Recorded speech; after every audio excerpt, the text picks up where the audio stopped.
my great pleasure to welcome you to another best YouTube setting tutorial. And in today's tutorial, I'm going to show you on how to enable auto caption to your for more accessible. So let's find out.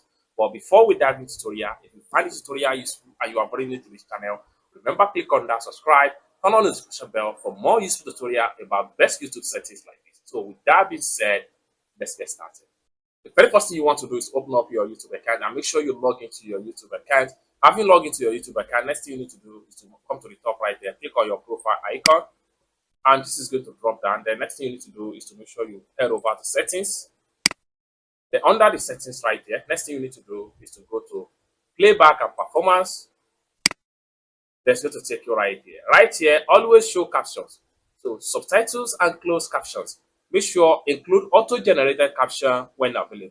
Make sure you turn on this particular button. It's that simple. With that, anybody will watch your video with auto caption if it is available on YouTube. And with that, you get more view, more visibility on your channel. Make sure you enable this today. Thank you so much for watching. For more tutorial about best YouTube setting, consider to subscribe. Thank you so much for watching, and I hope to see you in my next video.